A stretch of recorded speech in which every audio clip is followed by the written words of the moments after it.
of some kingdoms in the world, especially the Islamic world, have more than one wife, 100 wives and harems and all that.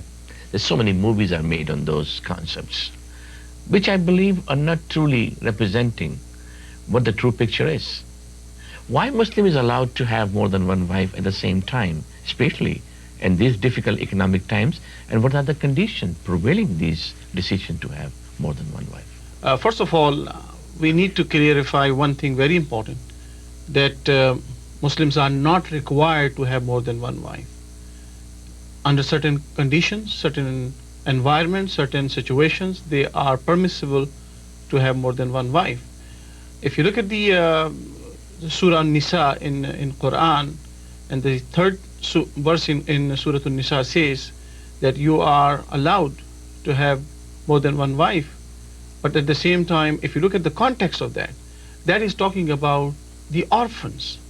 When after the Battle of Uhud, many Muslims died, especially the men, and there were a lot of widows, there were a lot of orphan children.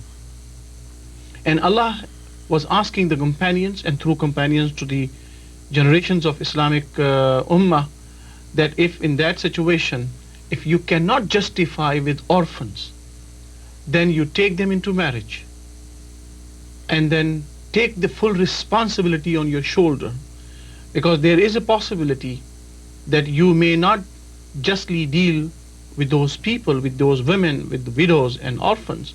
So rather than abusing them, or rather than misusing them, or rather than not doing justice with them, Allah says that if under those circumstances you can marry more than one wife, and then you can have with full responsibility.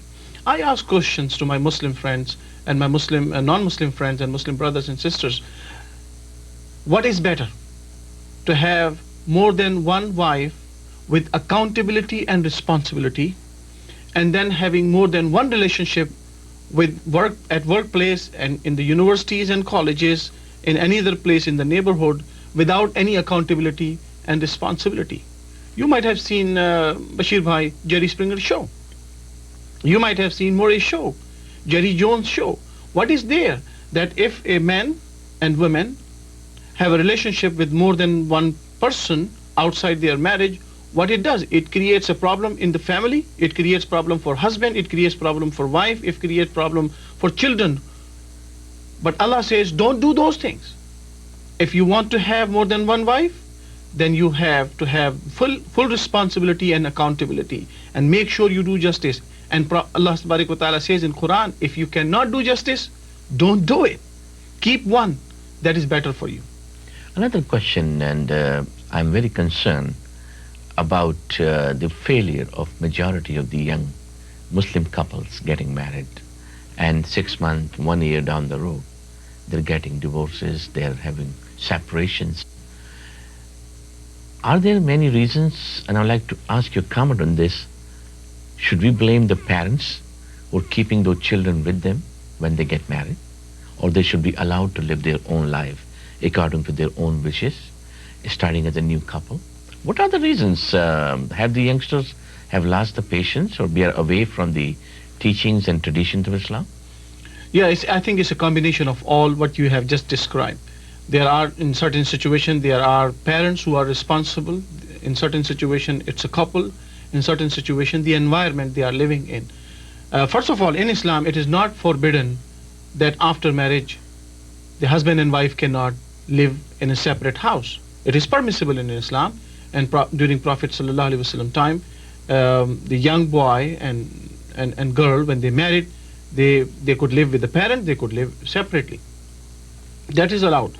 This reason why the divorce rate is increasing among Muslim couples is because of many reasons. One of the major reasons is that we are marrying for 3 things, not the 4th thing. Prophet ﷺ has said that you can marry a woman for beauty, for wealth, for sexual pleasure, and for piety. So if you look at those 4 things, the 3 first things will disappear sooner or later. Beauty can disappear, wealth can disappear, and sexual pleasure can disappear at a certain time in life. What remains is only the piety.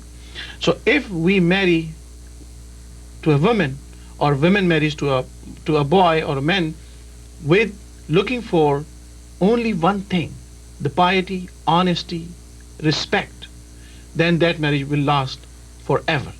Forever means during their lifetime. But if we are after worldly things, then what happens? The Satan comes, the desire comes, and when the desire is fulfilled, or you may find a better way to fulfill those desires, then you look for those things. So in order to have stability in marriage, we need to do 4 things. Number 1, as parents, we must give room to our children after they marry.